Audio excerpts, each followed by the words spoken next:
Eh bien, merci pour tout, en tout cas, Aïssatou, Clémentine, Aurélie, pour cette belle introduction. Donc, la première question que je souhaitais vous poser, c'était de savoir, en fait, quel était votre projet numérique. Parce que, comme Séverine l'a bien dit dans le chat, est-ce qu'on peut rappeler ce qu'est un projet numérique? Du coup, chez Exodev, on a l'habitude de traiter soit de sites Internet, donc on peut considérer comme site vitrine. On peut également parler de sites type e-commerce, donc des boutiques en ligne. On a également des projets plus complexes avec voilà, des besoins plus spécifiques comme la création d'une application mobile ou d'une application métier, d'une application sur le web et mobile en même temps. Donc, en fait, un projet numérique, c'est quelque chose qui peut être assez vague. Et c'était un petit peu pour ça que je voulais vous demander quelle était la nature de votre projet pour aussi adapter mon discours et éviter de vous présenter des choses qui ne vous intéresseraient pas. Donc, les votes s'activent. Donc, vous avez, voilà, vous avez normalement un petit pop-up qui vient de s'afficher. Donc, quelle est la nature de votre projet numérique? On vous laisse encore 10 secondes pour répondre.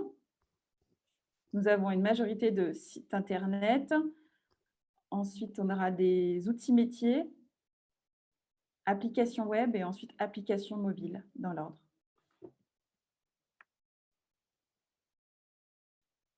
Est-ce que tu peux nous donner un exemple, Natacha, de outils métiers?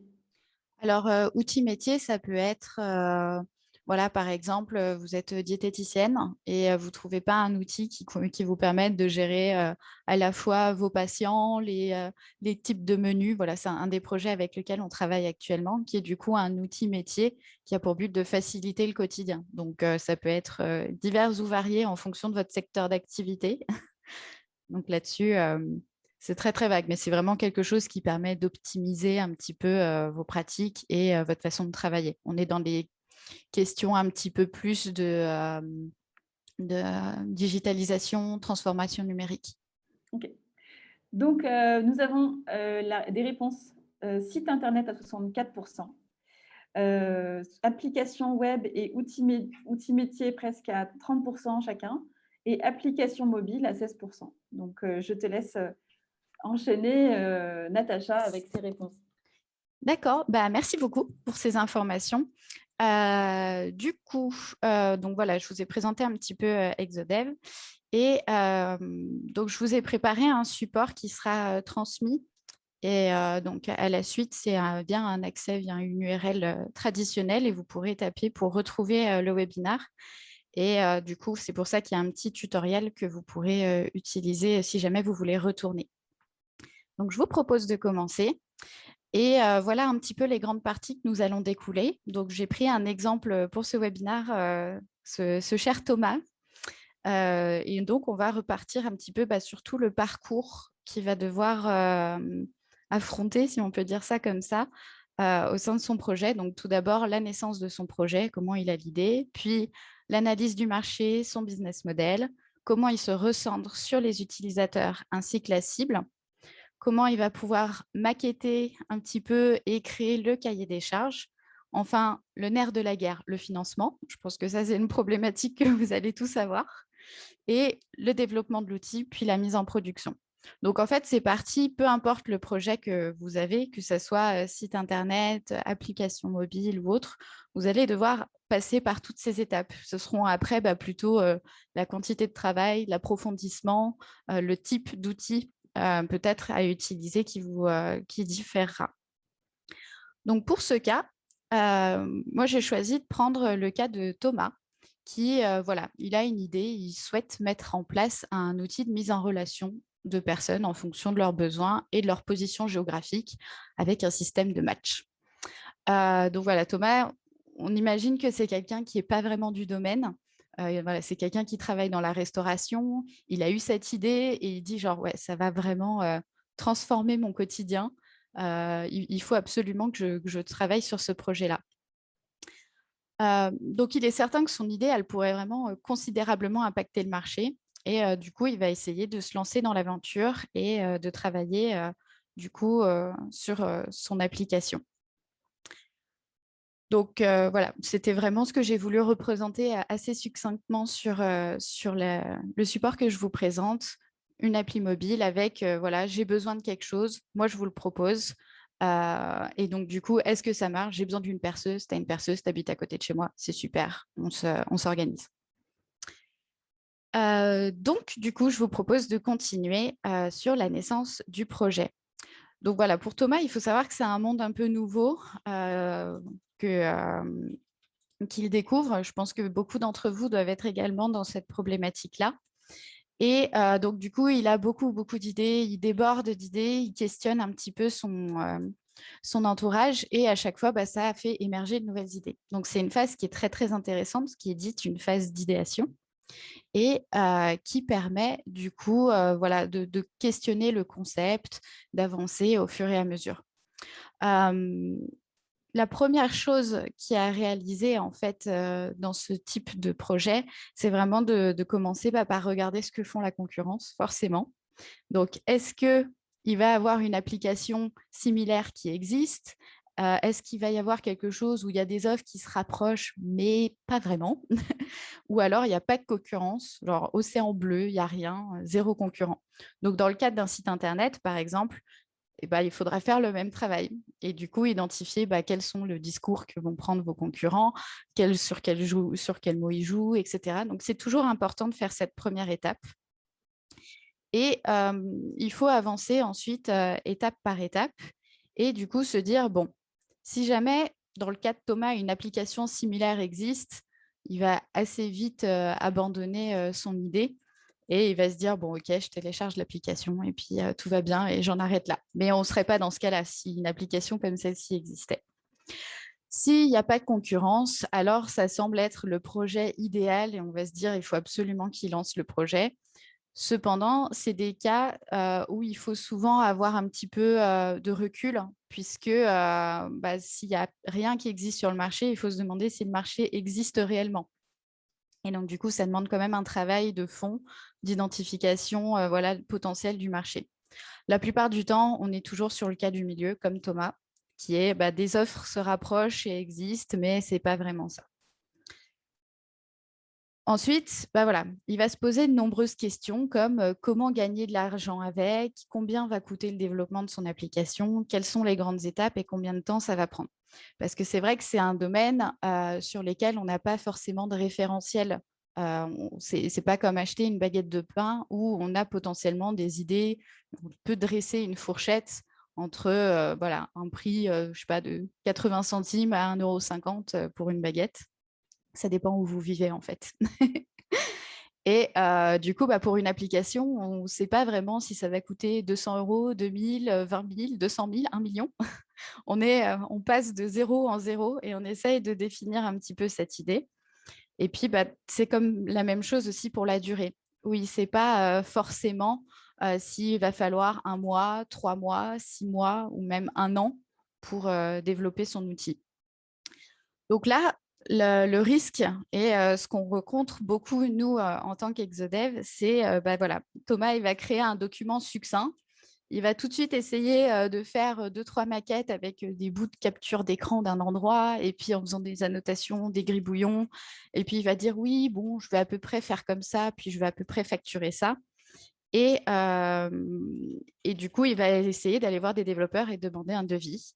Et ce qu'on a souvent, c'est que du coup, le travail n'est pas assez détaillé pour avoir un devis qui est suffisamment fiable pour la personne, puisque on risque de lui dire que son application, elle coûtera entre 1 000 et 500 000 €. Donc vraiment, à cette étape de la réflexion, le mieux, c'est vraiment d'approfondir le travail de définition du projet. Donc, soit en étant accompagné, donc voilà, il y a des incubateurs, il y a des structures d'accompagnement à la création d'entreprises, il y a vraiment des spécialistes de l'entrepreneuriat et il ne faut pas hésiter à aller les voir. La plupart du temps, il y a des accompagnements qui sont soit gratuits, soit qui peuvent être financés par les comptes professionnels de formation. Et c'est vraiment un accompagnement complet qui va leur permettre de mieux se préparer et d'avoir une meilleure identification de leur projet. Du coup, maintenant qu'on sait un petit peu sa naissance du projet, on va l'accompagner, on va l'aider en lui disant un petit peu quelles sont les étapes à faire. Donc, l'analyse du marché et le business model. Donc, même si vous êtes sur le travail d'un site internet, au final, vous devez aussi également lancer votre affaire. Et donc, ce travail-là, même si finalement votre offre, elle n'est pas spécifiquement numérique, si par exemple vous faites de l'équi-coaching, vous devez quand même travailler votre marché. Et c'est toute cette étude-là qui permettra en fait de dresser un site qui va être pertinent puisqu'il va traduire au final votre offre. Donc là-dessus, on est quand même sur les mêmes étapes, même si des fois ça paraît un peu différent par rapport au projet de Thomas qui est de monter une application mobile. Mais il faut qu'il analyse du coup les solutions qui sont sur le marché. Donc, voilà, il faut qu'il regarde tous ses concurrents. Qu'est-ce qu'ils proposent comme fonctionnalité? Est-ce que c'est beaucoup téléchargé? Quelles sont les différentes plateformes sur lesquelles son outil est utilisé? Quelles sont les différences en termes d'interface? Est-ce que à chaque fois, on propose le même parcours? Et voilà, et définir et identifier, bien entendu, le business model. Pour travailler sur un business model, il y a plusieurs outils. Je vous conseille d'aller voir sur le site de la BPI. Il y a énormément d'infos, il y a des parcours, il y a des outils même où vous questionnez point par point. Mais pour réfléchir et avoir un petit peu une vision globale, on conseille souvent d'utiliser des modèles. Donc, c'est soit un business model Canva ou un Lean Canva. Donc, je vous montre. Là, c'est le site internet de la BPI. J'ai juste modifié les couleurs parce qu'ils sont sur du jaune et du blanc et en termes d'accessibilité, c'est quand même très, très nul. Euh, mais du coup, voilà, ce sont deux supports qui sont quand même très, très proches. Ils ont des petites spécificités en fait en fonction de l'activité. Si par exemple, vous êtes sur du questionnement d'une activité déjà en cours avec un passif, on va plutôt conseiller d'utiliser un business model Canva qui du coup a une dimension un petit peu plus historique avec une prise de recul qui demande de l'ancienneté, alors qu'on utilisera un Lean Canva pour tout ce qui est création, startup, innovation. Mais on vous propose à travers ces outils d'identifier les clients, quels sont vos structures de coûts, vos structures de revenus, quels sont les canaux, par exemple, la proposition de valeur. Donc là-dessus, vous pouvez vraiment approfondir. Je vous ai transmis, donc j'ai vu que Clémentine vous les partageait, du coup, des templates que moi j'utilise avec Exodev, mais vous pouvez vraiment trouver d'énormes ressources sur le site de la BPI. Donc je vous conseille de regarder aussi de ce côté-là. Donc, pourquoi c'est important de travailler un business model? Parce que son offre doit être différente, c'est sûr. S'il veut percer sur le marché, il doit avoir quelque chose d'intéressant. Mais on trouve des exemples où des business models, en fait, différents, alors que l'offre ne change pas, peut avoir un véritable effet de levier, en tout cas, et du coup, attirer des clients. Je prends un exemple tout bête, par exemple, les salles de sport avec la Covid. Tous les systèmes d'abonnement où les gens étaient extrêmement frileux, rompaient leur abonnement, n'avaient pas spécifiquement envie de s'engager. Il y a certaines salles de sport qui ont lancé des systèmes à la carte avec des nombres d'entrées sans date de péremption et qui du coup ont réussi à s'en sortir par leur business model un petit peu différent. Donc, c'est ce qui est assez intéressant et c'est vraiment quelque chose qu'il faut absolument pas négliger dans le cas d'un outil, puisqu'en fait, vous êtes la seule interface et également pour votre site, votre projet et du coup, ce que votre site internet doit traduire de votre offre de valeur. Donc, voilà pour cette petite partie. Donc, je vous remontre où on en est. On vient de faire l'analyse du marché et le business model. Et maintenant, on part sur recentrer les utilisateurs et la cible. Alors, forcément, moi, je suis UX designer. Je m'occupe de tout ce qui est analyse des besoins des utilisateurs. Donc, il faut absolument que je vous fasse mon petit pitch et de vous parler de ce sujet. J'ai voulu en fait faire un premier point qui était sur la différence entre l'UX et le marketing, puisque c'est souvent quelque chose où on a un amalgame totalement compréhensible, quelquefois justifié. Mais il faut savoir que dans le cas de Thomas, on est sur un projet à destination du client, donc de l'utilisateur, n'importe qui. On est dans un cadre dit B2C. Dans son cas, l'utilisateur final, ça va être son client. Ça va être lui qui va acheter directement l'application. Dans d'autres cas, on a pour d'autres types de projets, en fait, le client final ne va pas être l'utilisateur. Je prends un exemple, dans des sociétés, souvent quand on arrive, notamment dans des grosses structures, quand on travaille avec des collectivités territoriales, on a le décideur-payeur qui est au niveau très supérieur et pour des utilisateurs qui vont être voilà, très éloignés, en tout cas des cellules de décision, ou inversement, par exemple, des parents qui achèteraient quelque chose pour leurs enfants. L'utilisateur va être l'enfant, mais la personne qui va payer va être le parent. Dans ces cadres-là, il faut vraiment adapter les discours. Et ça, pour les sites Internet, c'est hyper important parce que si, par exemple, votre business model est plutôt pour faire des cadeaux aux gens, je ne sais pas si, par exemple, vous avez un site Internet et votre objectif, c'est de vendre des offres pour tout ce qui est enterrement de vie de jeune fille ou vie de jeune garçon. Comme c'est des cadeaux, vous ne vous adressez pas à la personne qui va vivre son enterrement de vie de jeune fille, vous vous adressez aux amis de cette personne. Et donc, du coup, en termes de discours, en termes de ciblage, en termes de SEO, ça doit vous parler. Donc, tout ce qui est vraiment référencement, position sur Google, il faut vraiment bien travailler à quelle est votre cible, à qui vous vous intéressez pour pouvoir être le plus efficient et le plus pertinent sur Internet. Donc, c'est vraiment un des enjeux et c'est une étape qui est vraiment pas à négliger. Nous, on voit souvent des projets qui ont été faits à la va-vite, souvent pour des très bonnes raisons, hein, parce qu'il fallait mettre un site Internet, parce que c'était la Covid, parce qu'il fallait être sur Internet, absolument. Mais où du coup, tout ce travail-là a été fait de manière bâclée ou n'a pas été faite. Et où du coup, certes, il y a un site, il a coûté un certain coût, il est présent, mais au final, il n'a pas les objectifs en termes de rentabilité, en termes d'acquisition client. Et là-dessus, c'est quelque chose qui, du coup, est très pénalisant parce que surtout quand on se lance dans une activité, on n'a pas envie de mettre des 1000 et des 100. Mais quelquefois, si on lance quelque chose qui n'apporte pas le retour, au final, on va devoir réinvestir peu de temps après. Donc vraiment, en faisant ce travail sur comment identifier de manière très pertinente qui est, à qui vous vous adressez, qui va vraiment payer, puisque c'est le nerf de la guerre, hein, comme on l'a dit, vous allez du coup être beaucoup plus pertinent. Donc là-dessus, il y a une super technique en UX et en marketing qui sont très communes, qui s'appelle le persona. Alors, je ne sais pas si vous en avez déjà entendu parler. Un persona, c'est considéré comme un petit peu une cible qui doit représenter quelqu'un de réel. Donc, l'objectif, ce n'est pas de prendre votre pote, je ne sais pas, votre pote Maxime qui, du coup, est dans ce cas-là et dire, genre, bon, je vais dresser le portrait de Maxime et puis, du coup, ça va correspondre à tout le monde. Non, il faut prendre un peu plus de recul et comprendre quelles sont les caractéristiques pertinentes vis-à-vis de votre projet. Donc là, je vous montre un exemple de persona que j'ai réalisé avec un de nos clients. Et du coup, on était sur une personne en situation alors pas vraiment de handicap, mais qui découvre sa surdité, qui était assez jeune et qui du coup va devoir être appareillée.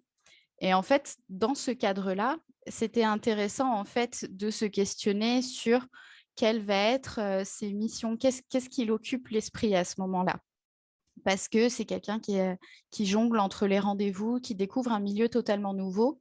Et ce qui a été important, par exemple, plus que l'âge, c'est de découvrir quel était un parcours de vie à un moment qui, du coup, l'invitait à faire certaines recherches.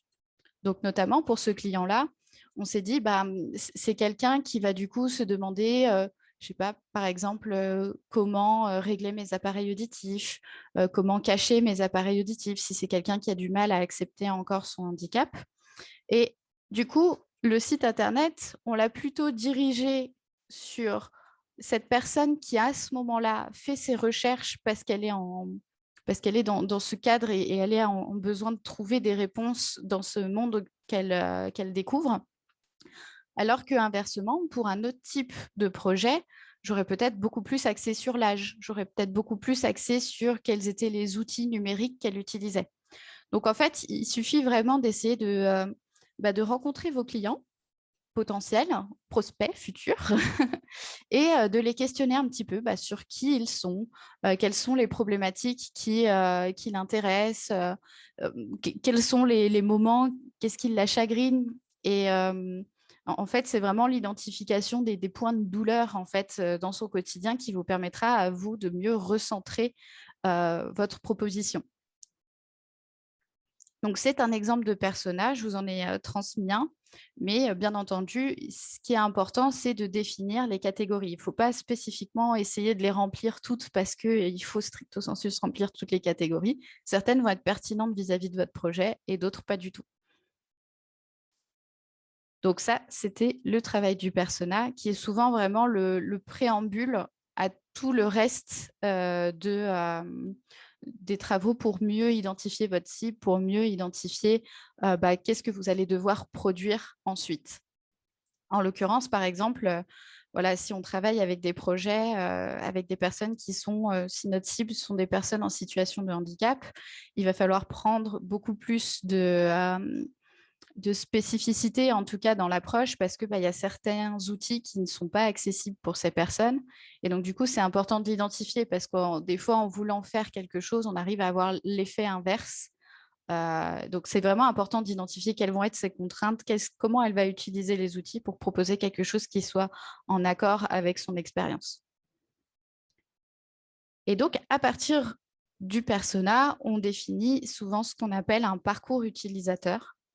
Donc, je vous montre voilà, des supports que va vous transmettre. Alors, je ne sais pas si j'avais transmis le Value Proposition Canva, mais il y a beaucoup de supports de templates UX qui sont proposés et qui, du coup, permettent en fait d'identifier à chaque étape ce que va faire l'utilisateur. Est-ce que là, il est heureux? Est-ce que là, il n'est pas heureux? Est-ce que là, il faut prendre des mesures spécifiques pour l'accompagner? Et le but, c'est vraiment d'éviter qu'il ait une expérience négative tout au long de son projet pour proposer quelque chose qui va lui donner envie de continuer l'aventure avec vous et vous choisir vous plutôt que quelqu'un d'autre.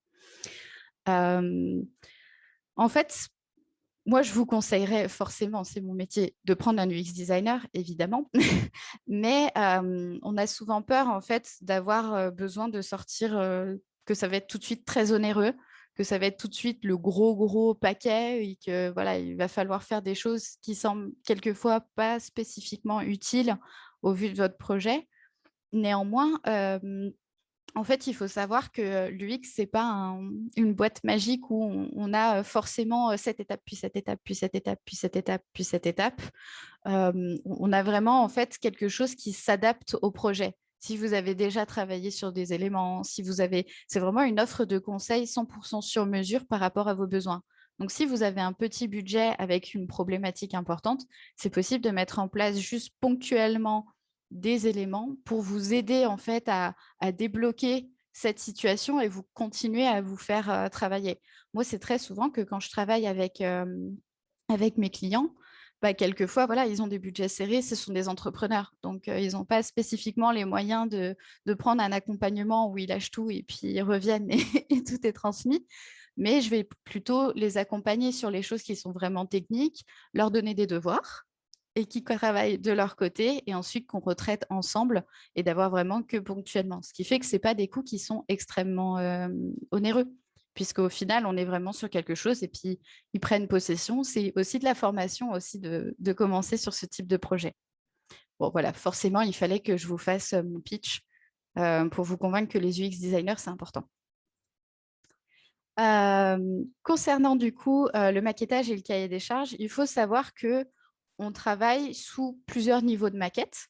Donc, dans le cadre d'un projet numérique comme Thomas, en l'occurrence, lui, il va avoir besoin de lever des fonds. On va le voir juste après. Mais on peut arriver avec des niveaux de maquette à avoir des éléments qui sont très bien finalisés. En l'occurrence, ce que je vous présente à l'heure actuelle, c'est une maquette interactive où du coup, voilà, on peut intégrer des choses comme si c'était vraiment une vraie application et ce qui quelquefois peut aider à lever des fonds sans avoir commencé le développement.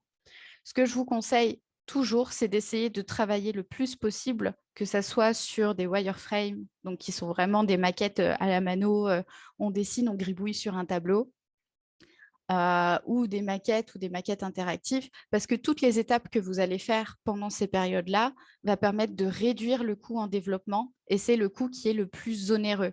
Donc, plus vous avancez ici, et quelquefois, voilà, pour Thomas, il y a des projets où ça suffit d'avoir une maquette interactive pour lever des fonds. Il n'y a pas spécifiquement toujours besoin de travailler sur un projet directement dans le développement. Ah, je vois du combien. Ça dépend, combien quoi. Ça dépend vraiment du type de projet. Donc, des sites Internet, pour des sites vitrines qui sont plutôt traditionnels, si vous allez voir aussi, ça dépend si vous allez voir une agence, ça dépend si vous voulez faire un travail sur le référencement. On est sur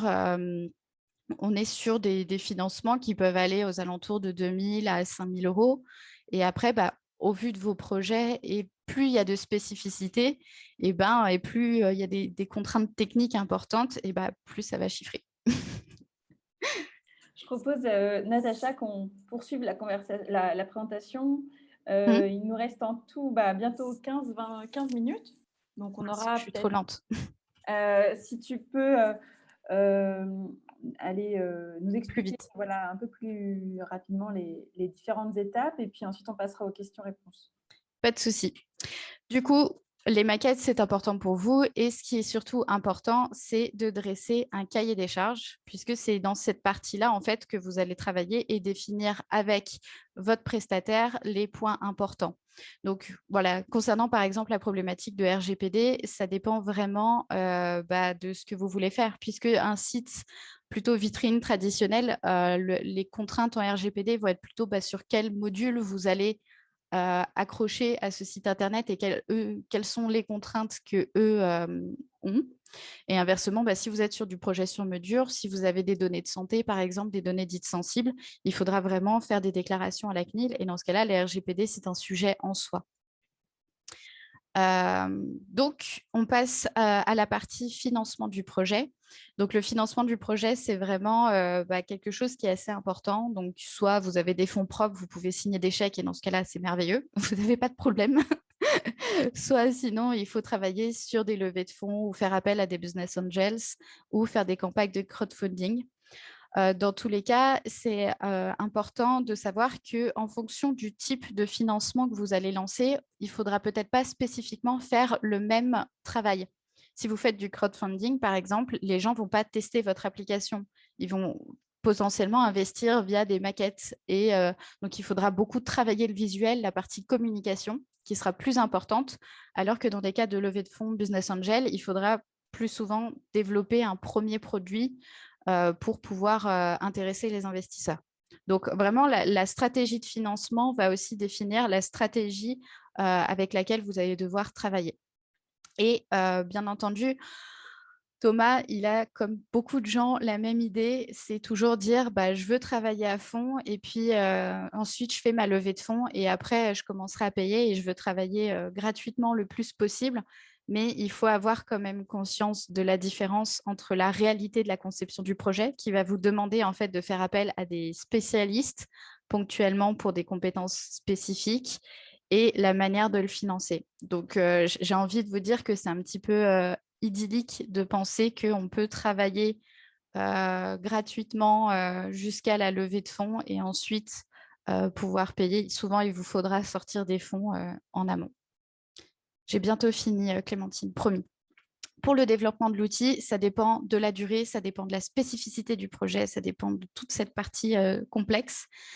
Nous, personnellement, on travaille dans des méthodologies qui sont dites agiles. L'intérêt, c'est de faire de la co-création le plus possible et de permettre en fait à nos clients de travailler étape par étape. On travaille ensemble et on peut accepter du coup des changements en cours de route. Si potentiellement donc c'est des changements à la marche. Si demain vous me dites que vous voulez changer carrément de secteur d'activité, il va falloir recommencer, hein, je vous rassure. Mais c'est vraiment des choses qui se font par étapes et ce qui permettent d'avancer au fur et à mesure. Ce qui peut être très intéressant dans le cas de Thomas, parce que ponctuellement, il y a des choses qu'il voudra faire plus tard qui auront une valeur ajoutée, mais qui ne l'empêcheraient pas, même sans avoir, par exemple, je ne sais pas, une interface de chat, que son projet puisse fonctionner. Donc, c'est assez intéressant, ces boîtes de développement. N'hésitez pas à demander en fait à vos prestataires de la manière dans laquelle ils fonctionnent. Donc voilà, il y a des méthodes agiles, il y a des méthodes plus traditionnelles où il faut dresser un cahier des charges très complexe, donner tout et puis vous récupérez le résultat. L'agilité a ses avantages et a aussi bien entendu ses inconvénients. Et enfin, la mise en production, tout va bien. Et donc, bah, voilà, une fois que vous aurez fini sur toute cette partie de développement et que vous aurez vraiment travaillé avec vos développeurs, vos prestataires, il y aura une partie qui est dite la phase de lancement. Et donc, du coup, c'est ce qu'on appelle souvent une mise en production avec une phase de bêta-test, où du coup, l'idée, c'est d'ouvrir un nombre limité de personnes, donc soit des utilisateurs clés, des personnes que vous avez identifiées qui permettent de tester, de réparer un petit peu les derniers bugs qu'on n'aurait pas pu voir avant de lancer officiellement en production. Voilà, voilà.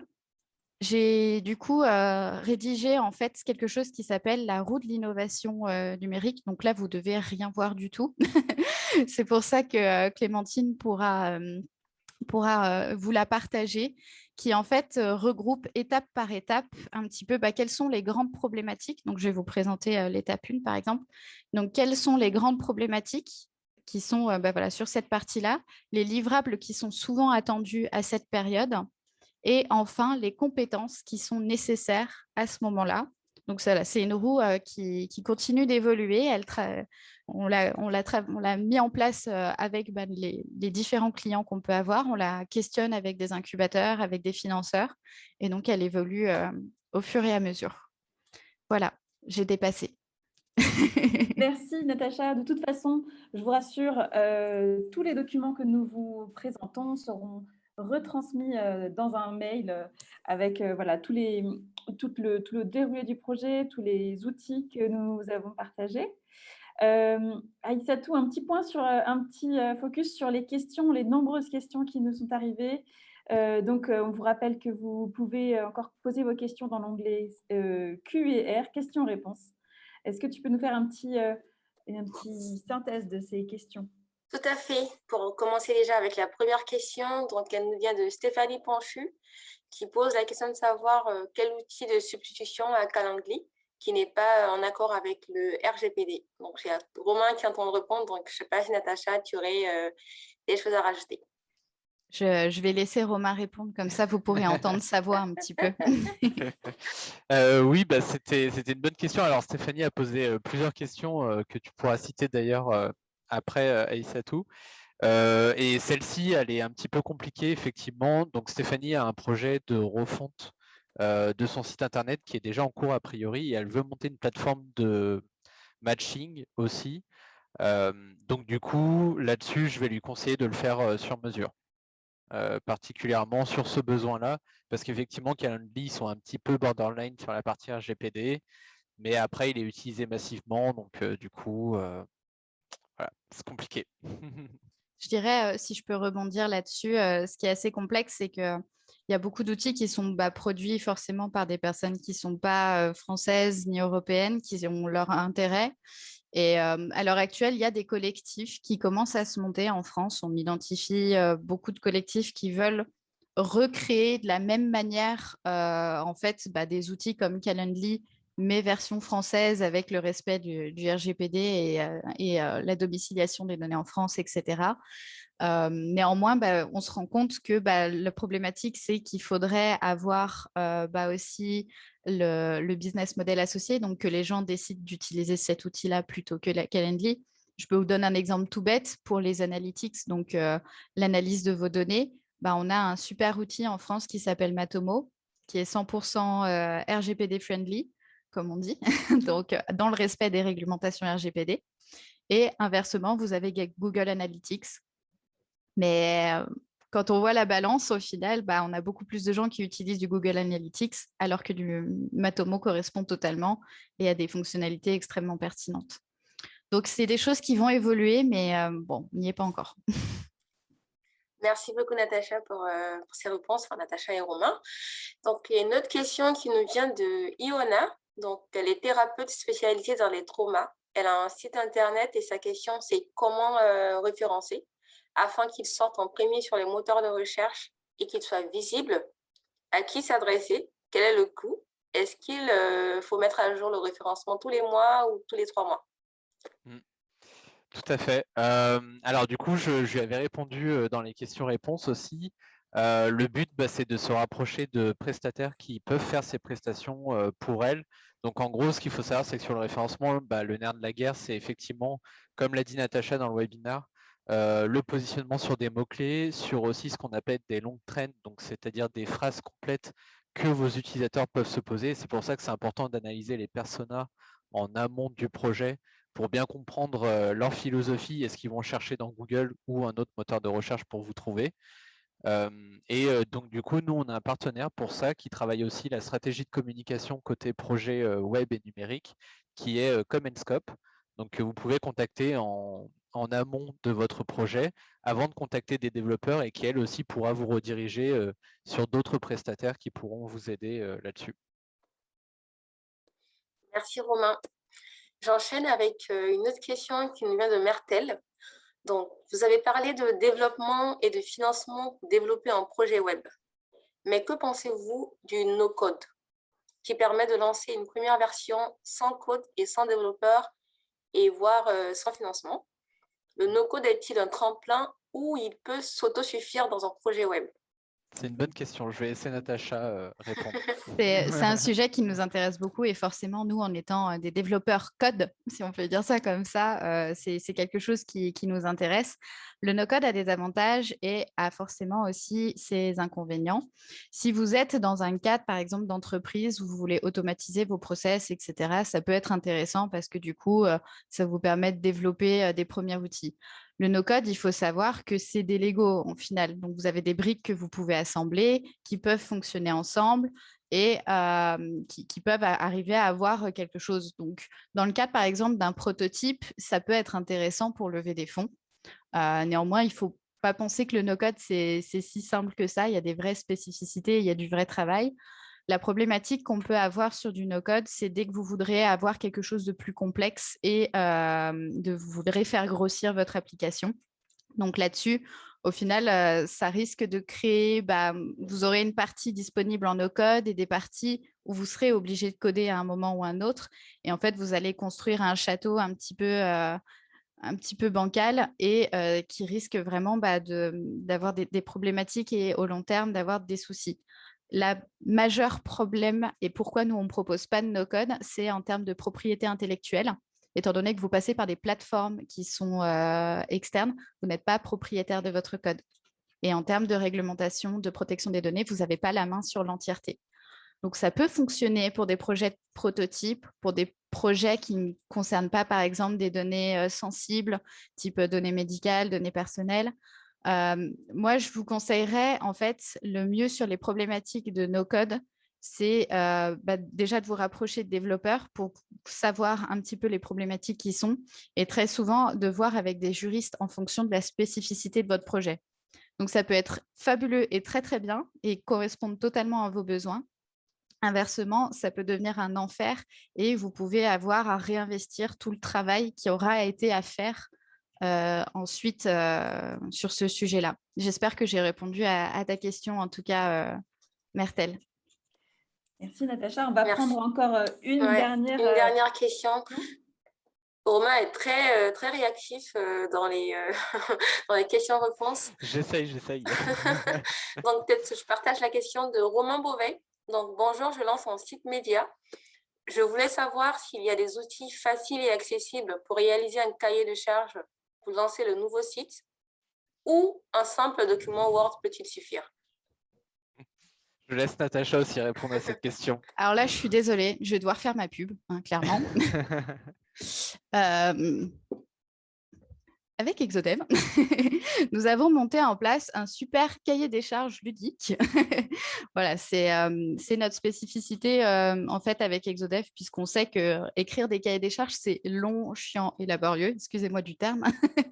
Mais du coup, l'idée, c'était de proposer via un format totalement ludique avec dans un esprit de cahier de vacances, avec des templates hyper simples, des personnages chauves qui leur permettent de rajouter des cheveux. De travailler en fait toutes les problématiques qui sont présentes dans un cahier des charges Et donc, d'identifier, voilà, étape par étape. Donc là, vous avez les personas B2B, B2C. On travaille également sur quelles sont la liste au Père Noël, quelles fonctionnalités vous désirez. Est-ce que c'est du prototype? Est-ce que c'est à venir? Est-ce que c'est une évolution future? Les fonctionnalités. Et en fait, on travaille étape par étape. On peut faire des maquettes dessus. C'est du coup quelque chose où on aborde toutes les parties. Et donc là, j'ai repris sur la 4e de couverture l'ensemble d'un cahier des charges traditionnel comme on l'entend dans le domaine du numérique et où chaque petit onglet bleu en fait correspond à un template qui permet du coup de remplir ce cahier de charges. Donc à l'heure actuelle, on est les seuls. Donc voilà, on a fait aussi nous notre petite analyse concurrentielle comme vous. Et du coup, c'est quelque chose qu'on propose. Sinon, déjà, si vous arrivez à faire un bon document Word, c'est quelque chose que je n'ai pas pensé, mais en effet, je peux transmettre un template vierge de cahier des charges avec les différentes étapes à remplir. Et sachez que tout travail de formalisation que vous aurez pu rédiger sera quand même positif et il ne faut pas toujours chercher à être succinct, surtout quand vous avez des projets comme ça, parce que pour une petite spécificité, ça risque de bouleverser énormément en fait le projet et potentiellement impliquer certaines technologies et voilà. Merci Natacha. Je sais, c'est frustrant. On n'a que 45 minutes. L'idée, c'était simplement de balayer les grands thèmes en fait, d'un lancement de projet numérique. Bien sûr, on a envie de s'attarder sur toutes les questions. Mais ne vous inquiétez pas. Voilà, c'est déjà, on va vous envoyer tout cela. Et surtout, Natacha, si tu es d'accord, est-ce qu'on peut communiquer les coordonnées de Exodev voilà, pour d'éventuels rapprochements et plus si affinités, surtout pour pouvoir poursuivre en fait les réponses aux questions. Est-ce que tu nous permets de diffuser ton adresse mail ou quel contact? Sans souci là-dessus. Et même, je crois savoir que vous faites ensuite un petit questionnaire de satisfaction. S'il y a des sujets que qu'on n'a pas pu aborder ou j'ai dû passer trop succinctement à cause de la contrainte horaire, n'hésitez peut-être pas à les faire remonter parce que nous, ça pourrait être l'objectif de créer un second webinar sur ces thématiques. Et ce qui pourrait être intéressant, et il n'y a pas de souci en tout cas pour nous envoyer des messages. On est également présent sur les réseaux sociaux à Exodev. Donc, n'hésitez pas. Merci beaucoup, Natacha. Donc, voilà, je remercie infiniment à Romain également sur le back-office des questions techniques. Merci infiniment à Aurélie qui a assuré avec brio cette retranscription LSF. Merci. Merci Aïssatou pour tes retours de questions pertinentes. Voilà, on a évidemment pris pas assez de temps pour répondre à tout le monde, mais nous vous retransmettons tout le contenu enregistré en format vidéo, tous les documents en format PDF. Et donc, voilà, vous pourrez poursuivre vos échanges avec Natacha si vous le souhaitez à l'occasion d'un échange individuel pour de l'avis consultatif. Donc, je vous souhaite à tous une très bonne journée et encore merci à Exodev d'avoir fait confiance à HUP pour ce webinaire. Et merci à HUP pour cette opportunité et puis merci à Aurélie qui n'a pas du tout chaud parce que j'ai parlé si vite. Merci. Merci beaucoup. Merci à vous. Bonne journée à tous. Au revoir. Bonne journée.